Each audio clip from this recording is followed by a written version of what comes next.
What a year it's been! From the beaches of Florida. Yes, sir. To the shores of Lake Michigan. That's the real deal. Capped off by a stop at one of the most iconic destinations in the world, Niagara Falls. Come along as we revisit some of my favorite spots on the Chuck's Big Adventure Holiday Special.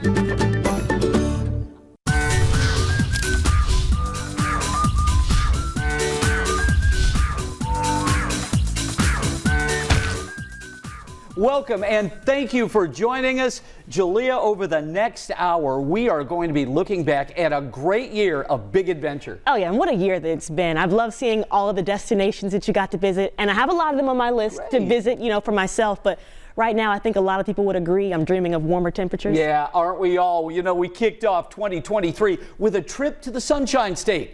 Cocoa Beach is considered the small wave capital of the world, and anyone can learn to surf there thanks to a family with a passion for the water. First Light, Cocoa Beach, Florida.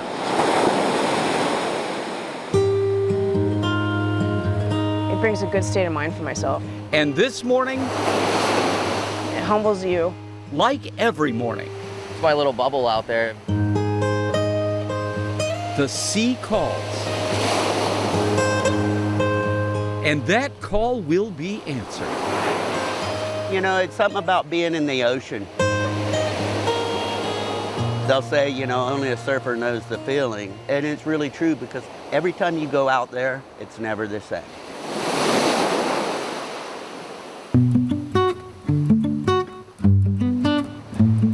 This laid-back beach town is home to surfing superstar Kelly Slater. Ron John, the world's most famous surf shop, that's here too. Something Cocoa Beach does not have? Monster waves. And that's the appeal. We call us the small wave capital of the world. Small wave capital of the world. Small wave, small wave capital of the world. Yeah. What determines a small wave? What is a small wave? What does that mean? So a small wave is probably anything below like chest, head high. It's up to the surfer. Somebody that's a beginner, they look at a 6 to 8 foot wave, they're like, ah! Man, that's a house coming at me. Former pro surfer Todd Holland and wife Lauren McLean both grew up in Cocoa Beach. Now they run the Ron John School of Surfing. I mean, it keeps us together. Those who play together stay together. Yeah. And we do that as a family. For you, surfing has always been a way of life, right? Yeah, most kids get like footballs or soccer balls. I had a surfboard at 11 months old. Todd's son Calvin is a surf instructor too. Perfect, just like that. He says anyone, You're just gonna push up nice and strong, and I do mean anyone, can learn to catch a wave. then push up with your hands and twist to the side as you stand. All right, not bad. That was pretty good. It's infectious, and I'm glad that we get to share that with people. Your stance is perfect, feet are aligned. Newbie or not, it's hard to resist the call of the sea at Cocoa Beach.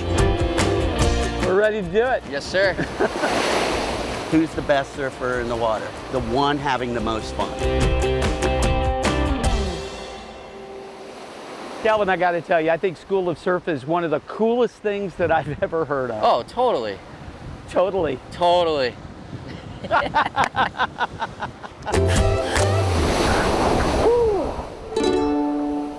Do you have to learn the lingo of the surfer too? Totally. Totally. Okay. And I'll tell you, this comes to, do you want to do it? I'm not. The fact that it's the small wave capital, I think that sounds a little bit more attainable for me. But And one of the things you can do too is what I'm going to do. I mean, you got to consider when this was shot, I was just a few months out of heart bypass surgery, so wasn't ready to do it. I'm going to go back down. I'm going to boogie board first, and then go to surfing. There we go. I think I could do that. Well, this next stop, Jalea, is one of Florida's top vacation spots for good reason. It's a city full of history and charm, and was a bucket list destination for me. And Chuck, there's something else there that's been the stuff of legend for centuries, right? Oh, absolutely. St. Augustine, Florida, or St. Augustine as it's correctly pronounced, is the oldest city in the United States, but it's also a place many go to feel young again. On the water's edge, a famed fortress, standing guard over America's oldest city that wasn't always American. Fuego! So we're talking 250 years of initial Spanish claim. The British period is about 21 years. Then Spain comes back for another 37 years. And the U.S. finally gets it in 1821, which means we've only been a U.S. territory for about 200, and in July it'll be 202 years. And how many soldiers actually wanted to stay here? 0. It was not a nice place to live. Today, the Castillo de San Marcos is a very nice place to visit, and so is the rest of St. Augustine, a city that has the feel of an outdoor museum. It was the lure of youth that brought Ponce de Leon to Florida back in 1513. And fact or fantasy, the fabled fountain he discovered still flows its famous water to this day. So have you had people that honestly believe, when do I start feeling better? Or Well, I tell you, it's a little water and a lot of faith. Yeah. It's what is what they said back in the 30s and the 40s. It's a little water. That was back before there was nothing to see here except for this spring. We didn't have all the interpretive sites that we have today. Now, 15 acres surround this mythical spring. It's changed over the years. Third-generation owner John Frazier says discoveries on this property have changed North Florida forever. It truly became the place where the legend of Ponce de Leon met the history of Pedro Menendez and the founding of St. Augustine. You could say that the water, essentially the myth, actually saved this place for history, real history. For decades, people have flocked here to take a little sip and left with a big appreciation for how much St. Augustine has to offer. Wow, this really was more than a drink of water. And they take a little bottle home with them, Oh, that's good. And you're welcome to bring your own. If you come in, you bring an empty bottle, you can fill up the bottle yourself. You don't have to buy one of mine, but if you forget yours, we'll help you out there. A souvenir from America's oldest city that just might make you feel young again. I'm a believer. And here, you've got one too, Jalea. Yeah. Those personalized bottles of water that you can purchase. I don't know if it works, but a little water, a lot of faith, right? I think it's worth a try at least, yeah. You don't need it. I don't know. For a long time, I do need it. I'm a little older than you, but cheers. I'm going to still hang on to it. Thank you, Chuck. All right. Well, the holiday season is a wonderful time to visit St. Augustine. The town is lit up with millions of white lights. Isn't that beautiful, That is Jalea? beautiful, yeah. And it is truly a sight to see. Well, when you think of Venice, Italy probably comes to mind. That's the first thing that comes to mind for me, at least. But Chuck, I know you found the Venice of America on your trip in Florida. Absolutely. Fort Lauderdale is a mix of old Florida charm and new luxury brought together by pristine waterways that gives visitors a unique opportunity to see it all up close.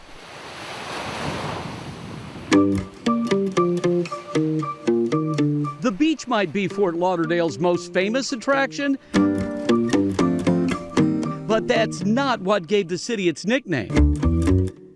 This is the Venice of America. We're the Venice of America. You're the Venice of America. That is a stamp of Fort Lauderdale. And the fact of the matter is, it's much prettier than Venice. Maybe they should call it the Fort Lauderdale of Italy, right? Just behind the beautiful Atlantic coastline, the greater Fort Lauderdale area has 300 miles of inland waterways. We are off. I don't think most people, and tell me if I'm wrong, have any idea that this exists. No, I think you're right. This side of it really, it's like a small gem, just sitting right in the middle of downtown. What's not to love about the water? The scenery, what more could you ask for? We can go down any of these small canals. I don't think anywhere else offers some type of experience like that. You can really see some nice properties out here. Opulent mansions. Who lives here? Multi-million-dollar yachts. Whose boat is that? All right there for the world to see. The price of things. And what a sight it is. What's the most expensive house? 20 to 50 plus million. Some amazing displays of wealth around here, that's for sure. That boat is probably close to $75 million. Oh my gosh. We want to know how other people live and to be able to step out of your life and to experience somebody else's life for a little bit, even if it is just looking through windows. It's kind of neat to see that other side. Island Discovery is outbound over the tunnel. The Fort Lauderdale water taxi offers a hop-on, hop-off experience with 11 stops on its route. You know, most of the time we're out here just relaxing. It's really a calm cruise.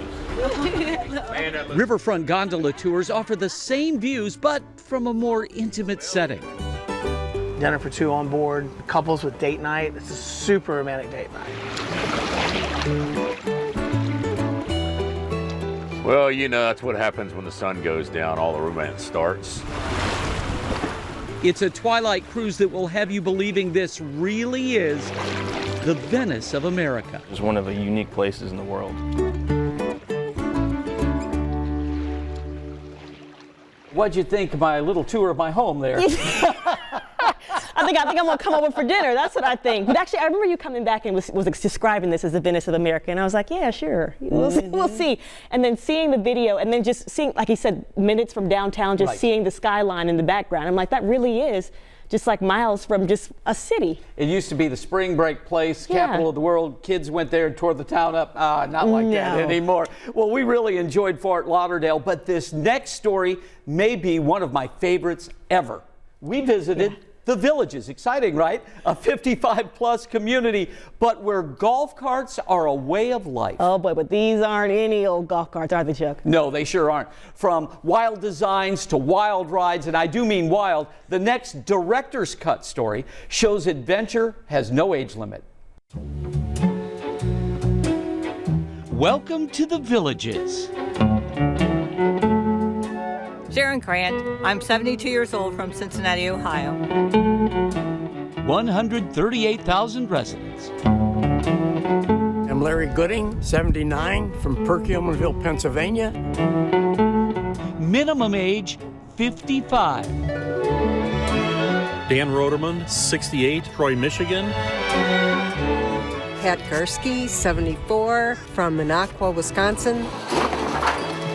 Senior citizens from, well, everywhere. Nyla Mahood, 70 years old, Las Vegas, Nevada.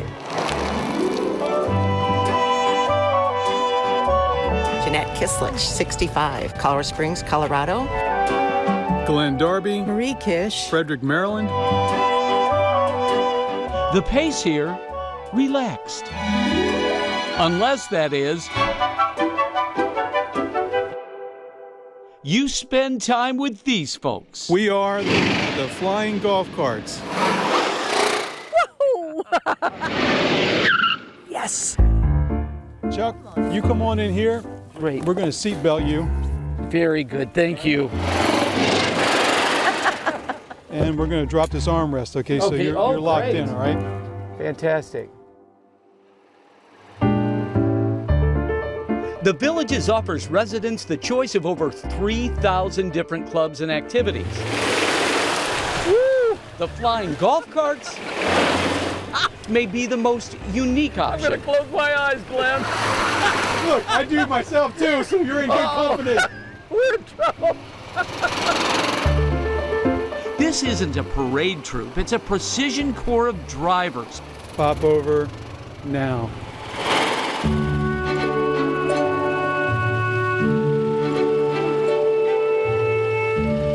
This is synchronized swimming in golf carts. Yeah. You know? Yes. Spacing has to be just right. 1.5 cart spacing. The timing has to be just right. Now. It's a dance. A really fast, watch out, full on daredevil kind of dance. Honey, where's my heart medicine? Teacup, and that's where you go complete circles. This one is called Lazy Loops. Swagger, that's when we're going in and out. Pop over. Blizzard. Dizzy Donut. The cupcake. All these playfully named stunts are part of a show that entertains fans year-round. What's the favorite of the crowd? The Venus flytrap. For the same reason, everybody's mouth goes, I like the same response you have. Wow. Wow, gee, that was close, you know. You're in a community where everyone's driving a golf cart and you can get to movie theaters, healthcare, stores, everything by golf cart. So this whole idea of the flying carts is really the golf cart culture of the villages on steroids. Yeah.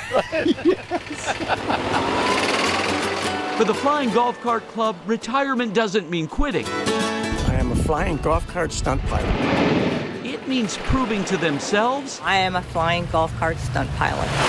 and the villages. I am a flying golf cart stunt pilot. The fun is just begun. I am a flying golf cart stunt pilot. Stunt pilot. Stunt pilot. I'm a flying golf cart stunt pilot. I win. It's such a different lifestyle. We have to give Chuck a break. I'm really happy to be part of this group. Hey, forget Disney and Universal. We've got the flying golf carts, man.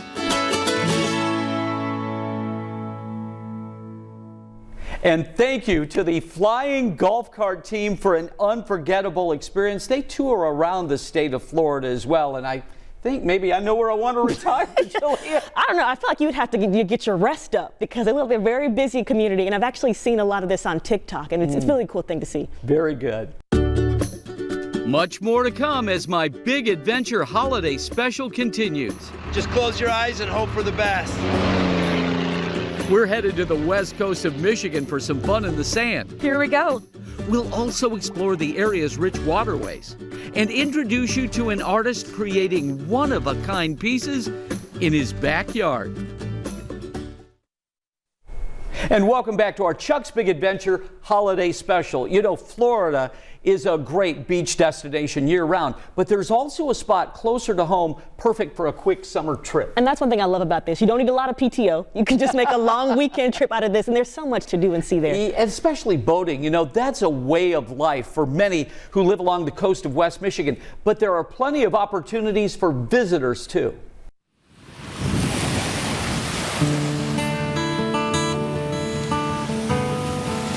There is something about the lake, and there is something about water. It calms the soul, don't you think? Absolutely. I hear from people all the time that come from the bigger cities like Chicago. It's just so quiet here. It is the calm of the water and just the enjoyment and just feeling like, I've made it, I'm on vacation. Saugatuck, Michigan has been a vacation destination for over 150 years, so no surprise. Boating here comes with a heavy dose of history. All right, Lauren, let's go back in time. Let's do it. Here we go. At Retro Boat Rentals, guests can pick from a fleet of restored 50s classics. Because that was the sweet spot for gorgeous boats. We have Ruby, Gladys. Gladys is the boat we're on. There's Laverne. Laverne spent some time in Milwaukee. That's why she's... Because of Laverne and Shirley. Gotcha. And then that's Doris there at the end. What is it about boats? They all have like women's names. Saugatuck is divided by the Kalamazoo River. You can take a long road and bridge to cross it, but there is another way. Our historic chain ferry. See how they're hand cranking it? Inside here is essentially just a big bicycle chain. And there's a chain underneath that takes people from one side of the river to the other. That's a very unique thing. How unique is it? Well, it's the only hand crank chain ferry in all of North America currently. Established in 1857. Back then, this was the only way that they got across. You've seen people from every corner of the world riding this thing. What are some of the questions people usually ask? Is that Wisconsin? Is that Wisconsin? I thought the lake was so much bigger than this. You're not going to see that anywhere else in the country. but it's still around. And then, you know, our Star of Saugatuck is a historic boat. A cruise on this majestic paddle boat is just one more reason that a tiny town of 900 people swells to 10,000 in the summer. I think that's why people come, for that small town atmosphere. So it's important to us to keep that around. This will be the last marina you see on the way out, and then we'll be out on Lake Michigan. Yes, this is Lake Michigan right out here. Sometimes they'll come where it's just a husband and wife. They'll bring their whole family the next time, so people really enjoy it. It is Saugatuck's legacy. Have a very nice day. Life on the water, sweet memories for a lifetime.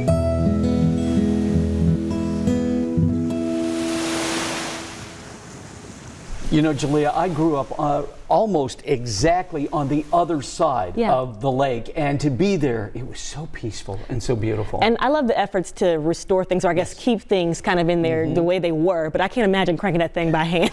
Those guys were built like this, let me tell you. You got to work out before work. Absolutely. You know, all that time on the water can really make you hungry. Yeah, I've been craving a burger ever since I saw you bite into one in the beginning.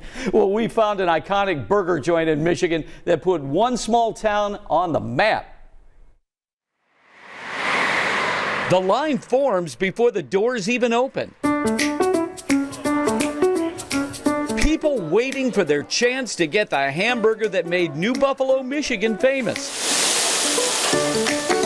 Well, what would a Chuck's Big Adventure be without talking to Chuck about Redemax? And thank you for having us here, Chuck. Well, thank you. You can't go to New Buffalo without stopping here. And how did you get to that place as a restaurant? Mom and Dad, James and Angie, purchased the business in 1975. July 15th, actually, was a Tuesday. This eatery is more than just a popular destination, it's tradition. In fact, even the way you eat a hamburger is different here. How are you supposed to eat a hamburger? Well, basically, as the placard tells you, is to flip it upside down. Why is that? Because we put the cheese on the top. It's all old school here. Oh my gosh. You can't use plastic to pay. Eat, pay, and get out. And you can't order a cup of coffee, but you still made it work. I think so. Yeah. For 48 years. Let's bite into a legend here. It's the Redemax way. Be prepared to wait in line, to have enough cash available, and to have a wonderful vacation memory. Thank you, Chuck. Thank you very much. Nice meeting you. So I think I missed his explanation. Why did he say you have to tip the burger upside down? Well, because everything is on the top. So you've got the cheese, the ketchup, but if you turn it over, the bun on top is thicker, it's heavier, right? So that will support all that. And having a bite of the Redemax burger, had I flipped it over like this, it would have been all over my shirt. Oh, okay, okay. Of course, I usually eat like well, that. Hey. You know, Jalea? And I think I heard you say that it's cash only, but they say you can't even have coffee when you're sitting down there. They don't serve coffee because that means you'll sit and talk and they need to enjoy it and get out of there. Eat, pay, and get out of there. That. Well, aside from the natural beauty, the west coast of Michigan is also known as the Art Coast. The Saugatuck Douglas area is full of incredible galleries. And I love this one. Chuck, you met one artist that's doing something especially unique. Yeah, love this guy. Jeff Blanford is not one to take no for an answer. And that attitude is how he finally discovered a way to make blown glass, a way that no one thought could be done. So my work is really about design. It's easy to understand. It's about color, it's about shape, and now more than ever, it's about materials. Taking unusual materials, bringing them to the studio, breaking rules. And that's a big part of my work, is the evolution. My name is Jeff Blanford, and I'm a potter and glassblower of Saugatuck, Michigan. Tell me about your shop, because it's very eclectic. Well, thank you. That's a great compliment. I try and do a huge variety of things. Jeff's art has been a lifelong journey. Trying to create things that I have not seen. always moving forward. Every year I unveil something new. Never accepting boundaries. Someone said you can't do something, well, I want to know why. Someone told them, and I've just got to see it for myself. And so here, on the shores of his beloved Lake Michigan, Jeff decided that the impossible was possible. The sand around here is used for industry. But there's never been a glass blower that's used it and made it to create a quality, stretchable, blowable glass.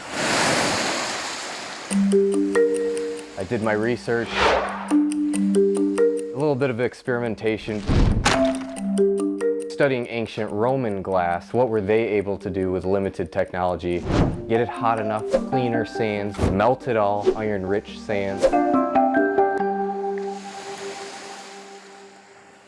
I didn't think it would work, but it has, and it surpassed my hopes even.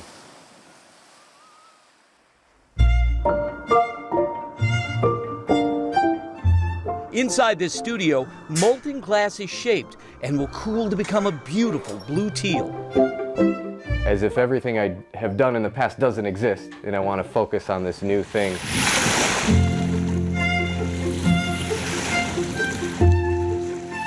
The color is unique to this creation, what Jeff likes to call backyard glass. And it's also very special.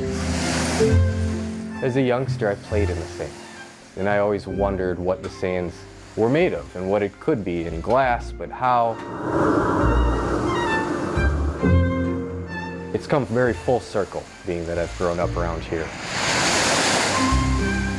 Taking sand from the beach is not allowed, but Jeff finds an infinite supply by cleaning drifting sand from nearby properties.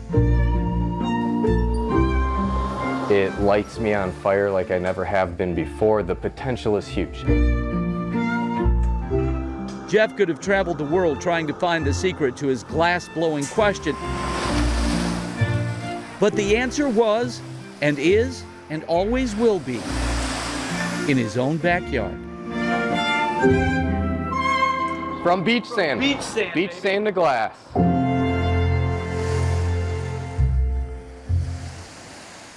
And Chuck, I love when you bring back a little piece of your big adventure with you, because I wouldn't have known, though, if you had asked, like, oh, I wouldn't have guessed that this was made in the way that now that I've seen the process, and it just makes you appreciate handmade things so much more in this way. It is beautiful, and what you're holding in your hand is so rare, because we've always known that ball mason jars up in Muncie, they were made out of beach sand, but we're talking about quality, stretchable, blowable glass. Hasn't been done, and he's tapped into something that could change art for generations. Yeah, and the research that he's put into it, he's very passionate, and it shows like in the product. It sure does. Yeah. Well, all that sand is good for some adventure too. Yeah, and your attempt at sand sledding has to be one of my favorite moments so far too. Well, I'm still finding sand from that, believe me.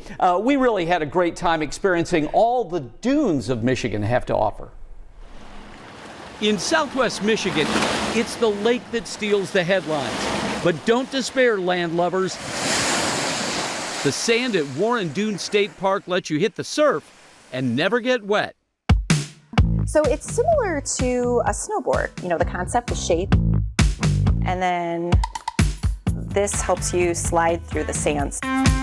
Sounds rad. This will be epic. These are really steep slopes. Let's bring in some help. That's better. Meet Cameron Ives. 18 years old, 5% body fat, and enthusiastic sand surf stuntman. Go for it, buddy. You're good. We'll be offering moral support. And here he goes. Oh, Cameron, thank you for the demonstration. Oh, of course, yeah. How you feeling right now? I'm feeling a little tired, but yeah, it's definitely an experience, especially climbing back up. No chairlifts here. To come down, you must climb up. Looks like he's gonna try it one more time. Ooh. wipe out. Want to see the dunes without the climb? Then take a ride.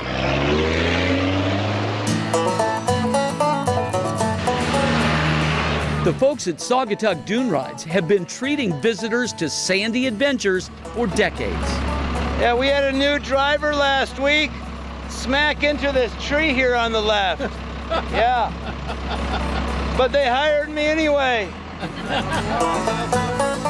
We go through a wooded section, we go through open dune land. I think the highlight for a lot of people is getting out on the tallest dune. It's 300 feet up.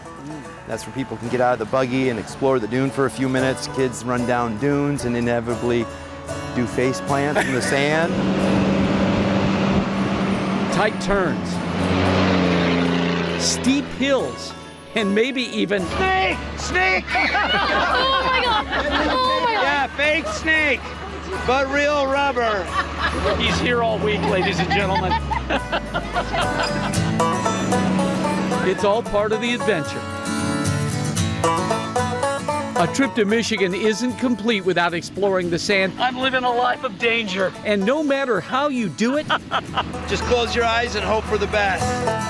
Tackle the dunes and love the experience.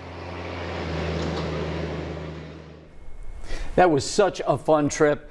And our thanks to that fine young man who's still probably out of breath climbing the top of that dune. Well, we also want to thank the Third Coast Surf Shop in St. Joe. They rent the boards out at the dunes, and to all of the people we met on this trip, thanks for allowing us to share your stories. Next up, we're headed to Niagara Falls. Here we go. It's a popular vacation destination for people around the world, and with good reason.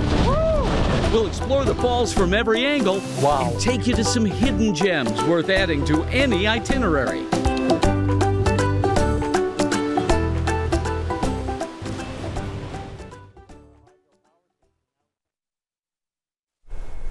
Well, welcome back to the Chuck's Big Adventure Holiday Special. And you know, Jalea, this October, we took the Big Adventure to probably one of the most iconic spots in the world, Niagara Falls. And Chuck, I know this is one of your most popular trips ever, right? Oh, without question. Yeah. We got such a great response to this trip, and many of the pieces came in as definite fan favorites. We asked people on Facebook. So we'll kick things off with the most asked about ways to see the falls, the Maid of the Mist.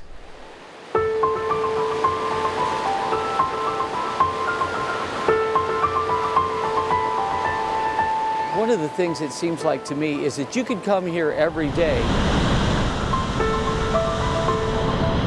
and you see the water, but it's almost a different experience every day, right? Why is that, do you think? It is. Wow, the conditions, the lighting, weather.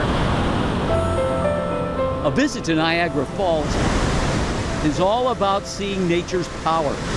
The most popular view? It's from the water, aboard an iconic vessel. You have to do Maid of the Mist. It's the thrill of a lifetime. The Maid of the Mist first challenged these perilous waters as a border crossing ferry in 1846. 1848, it became a sightseeing vessel. Since then, different boats, same mission: get passengers close to the falls. I'm going to ask you the question that everybody who's ever ridden this boat has wanted to ask you. Here we go. How in the world do you navigate this vessel when nobody can see anything with this mist? Well, to be honest, I'm still trying to figure it out, just letting you guys know. Actually, Captain James Strasberg operates this boat with laser focus. The falls demand it. You get quite a bit of mist coming on right through here off the American Falls. And then as you approach the Canadian Falls, you'll see a shield of just straight mist. Looks like we're about to head right underneath.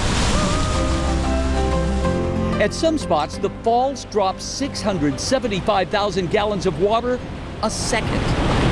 Be prepared. You will get wet. Real wet. Well, we're in the meat of the ride, if you will, with hurricane force winds.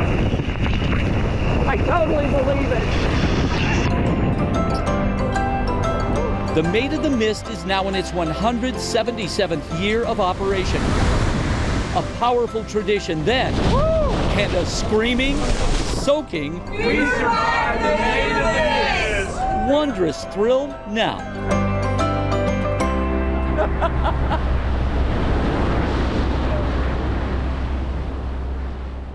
And so I know I said that the warmer destinations are like at the top of my list, but this is one that I would just suck it up, bundle up, and go to Niagara Falls, because you've got to see it for yourself. Yeah, and especially at fall, Yeah. I think. Fall is a great time to visit because the crowds are a little smaller and the colors are spectacular. And the Maid of the Mist gets you pretty close, I would say. But you're saying that there are ways, you're brave, but to get even closer to the falls. In fact, this was one of my favorite parts of that Niagara Falls trip. We got the chance to check out several ways to see the 3 waterfalls of Niagara in ways I never thought possible. Just don't forget a poncho.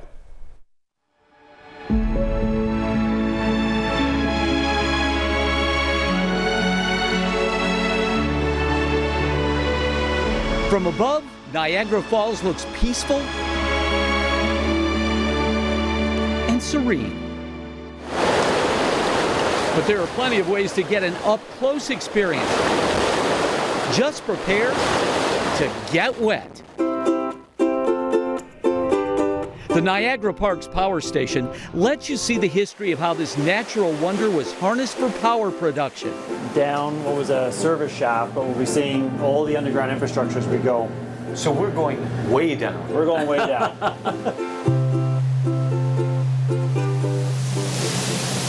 Wow. You can even take a trip down to an old water tunnel. And where the lights are today is roughly where the water would have been, how high the water was when the plant was operating. So where we're at, this is all underwater. We'd be underwater here.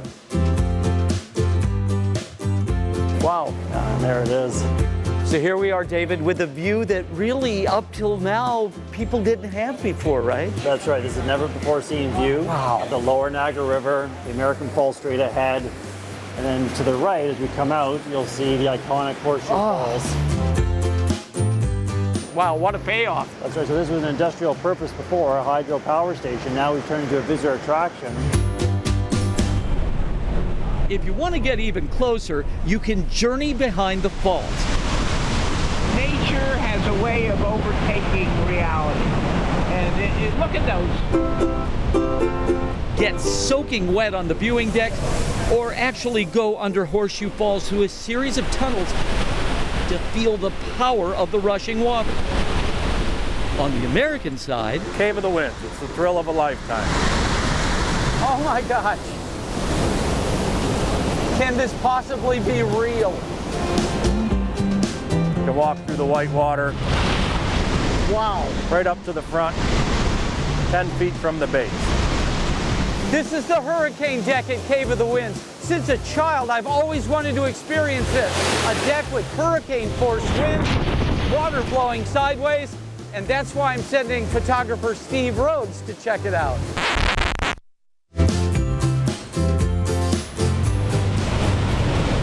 It's one of the most popular things I hear down at the bottom. I can't believe they're letting us stand this close. You get soaked. And we want to thank the pride of Northwest Missouri State University, Steve Rhodes, for manning up and taking that, since I wasn't man enough to take it. But wow, what an experience. Yeah. And people say, Canadian side, New York side, both sides. I was actually going to say that I love that you showed us both the American side and the Canadian side, because there's so much to do on both sides. There is, and it was such a wonderful experience seeing people from all over the world enjoying the beauty together. Definitely beautiful, and again, on my list. But Niagara Falls also holds a lot of history, too. It sure does. You know, the falls symbolized freedom for so many, with the Niagara River as the line between slavery and freedom. And today, there's a special place honoring the history of the Underground Railroad then and now. This is our arrival gallery. Imagine yourself arriving here to the city of Niagara Falls in the early 1830s. What would the landscape look like? What people would you see? Who would you come in contact with? The Niagara Falls Underground Railroad Heritage Center works to answer those questions through the conversations about a tumultuous time in American history. Niagara Falls is a great tourist destination, but do many people really realize just the role that it played in the Underground Railroad? They're starting to know more, you know, and thankfully we've established this institution as the first black cultural institution within this city in over 30 years. I've got goosebumps on me realizing that just across the street, Harriet Tubman was there and crossed into Canada. And she was just one of many freedom seekers who were able to cross into Canada in this location. The footing for that bridge to freedom still exists today. The museum details the challenges of this journey with interactive displays, including the recreation of a luxury hotel that hosted dignitaries, even presidents. So imagine you come into a location that has marble fireplaces, velvet curtains. It's about the size of a square block, and the staff are all people of African descent. And John Morrison was the head waiter, and he was able to successfully coordinate his staff to live double lives as secret Underground Railroad agents. Preserving these stories are vitally important, because if we're not telling these stories, then someone else has the ability to control that narrative, and you never know what stories will be told or how people will be depicted in the public domain. Now, the center also features a gallery of modern-day freedom seekers, showing that the fight has not ended, just evolved. And I even love that historians are careful now to use different language and even saying freedom seekers, because it gives you a little bit more humanity. Right. And I told you this was one of my favorite stops that you I'm made. glad. I enjoyed it. Yeah. They're not slaves, they were enslaved people. Exactly. And take a couple of hours, visit it, and enjoy that trip to Niagara Falls. We still have much more to come from my big adventure in Niagara Falls, including your #1 fan favorite. Whoa! Come along on a wild ride through the Class 5 rapids, and we'll visit a place that will leave you feeling a little nostalgic.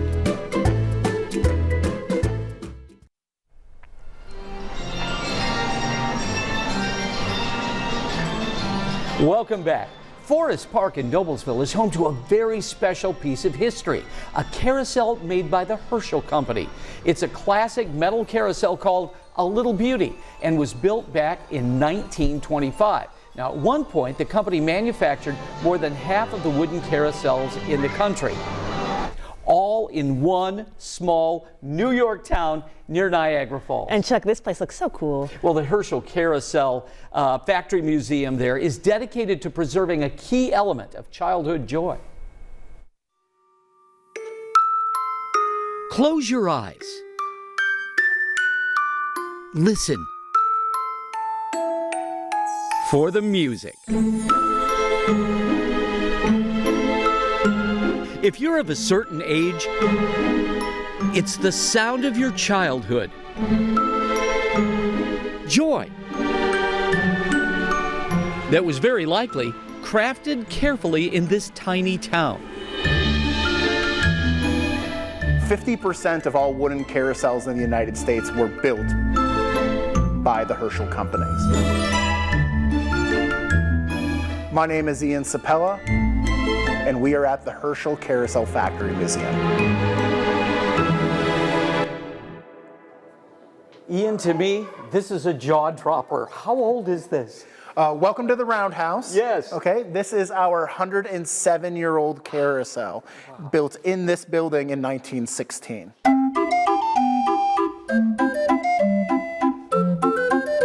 Just a few miles from Niagara Falls, it's a don't miss, stay for hours kind of place.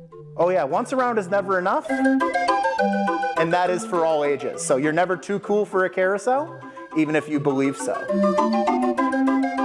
A visit here transports guests back over 100 years when these finely crafted attractions were a big part of American life. We have a volunteer here who says that we don't have a carousel, we have a time machine. You could even get a look at where and how the work was done inside a carousel carving workshop. It seems like the men who put these all together were very good at what they did, but in a sense they were artists too, right? Very much so. And I've noticed there are so many different looks of the horse heads. Was that just what they felt like of the day? Just what they felt like. The Allen Herschel Company is pretty much known for happy animals. And as long as they could carve at a pace to keep up production, they had all the freedom they wanted to put extra designs into it. And we're able to bring people in to experience this amazing idea of Americana. And it's a place that everyone should be really proud of. Amusement is all about family. Family that's no longer with you when you remember all those amazing experiences that you had with them previously. It's also for all the experiences you're giving to the young ones you have with you, that they will remember long after you're gone. And that time machine takes you back to a fond time, right? Yes, it does. It's a fine, fine time.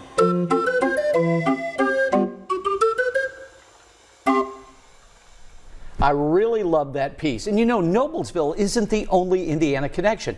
The Carousel at Holiday World in Santa Claus, Indiana is a Herschel, along with some of the other amusement rides at beautiful Indiana Beach. You guys scout out and go to the best places, but it doesn't surprise me that this next one too is a fan favorite as well. It sure is. You know, we've had a lot of adventures over the years, but this one may be just the wildest yet. I'll tell you, this is something I thought I would never do, but this was one of the fan favorites for sure. Check out this special director's cut of my ride on the Whirlpool Jetboat Tours. Class 5 Rapids, a whirlpool, swirling with nature's fury. Are we ready to go jetboating? Take a boat ride through it all? Sure, why not? 3, 2, and 1.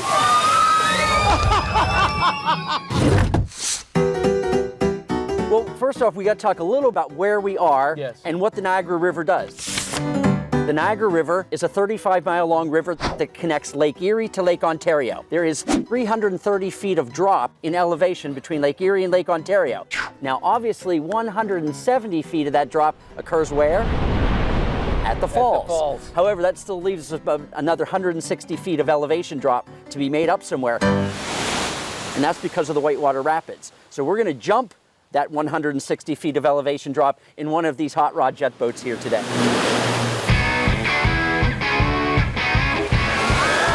Whirlpool Jet Boats has been conquering this stretch of the Niagara River for decades. The latest in technology, 1,800 horsepower in these boats. This isn't just a joyride. Are we ready to brave these Class 5 rapids or what? It's a TV production. Cameras are positioned on board at every angle, and we added our views to capture every bump, dunk, and scream. The mainstay of our program is what we call the wet jet. And you see that they all have windshields on the front of them. Yes. I wish I could tell you that that windshield was to keep you dry. It's actually a perfect launching ramp for the waves to be deflected onto the guests on board. Smacked us. Yeah. Smacked us. In the face. Like a tsunami, just like a big wall of water. The next thing you know, you're underneath water. Completely underneath water. Did you ever get it in the mouth? A little bit.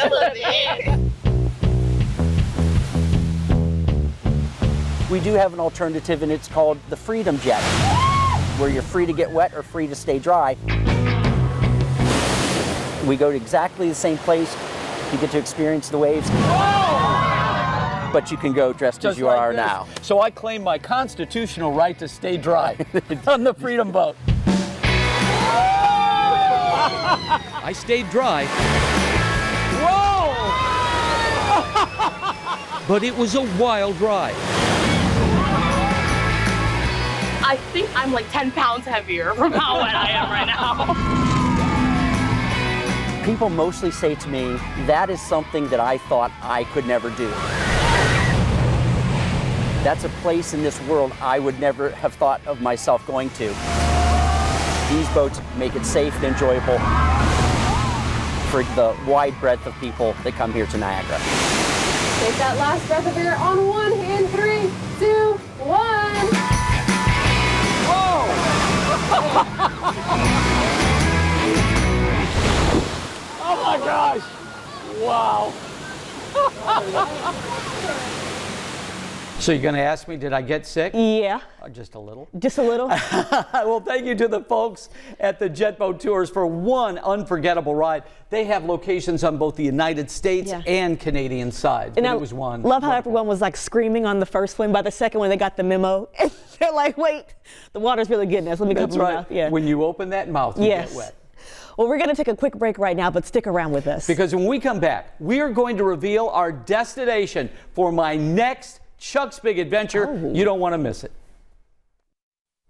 Well, welcome back to this Chuck's Big Adventure holiday special. We've really enjoyed this last hour looking back at some of our favorite adventures of 2023. You said it. You said we know where we were going next. So what's next, Chuck? All right, drum roll, please. Okay. All right. The lovely city of Charleston, South Carolina. It's a place of both culture and history, but also food and music, and I can't wait to experience it all. We will be hitting the road very soon, and we'll bring you those stories in early February. I am looking forward to that. The Low Country. The Low Country, absolutely. And a lot of people say, tour magazines and travel magazines, that this is the world's #1 destination right now. Wow. So we're going to go where the world's going to go, to Charleston, South Carolina. Well, as we say goodbye, I want to thank you, Jalea, for being a part of this hour. Happy to. Also want to thank our producer, Megan Simpson, and our brilliant photographer, editor, Steve Rhodes. But I also wanted to share some of our favorite memories from this past year. Thanks for watching. We'll see you next year on Chuck's Big Adventure.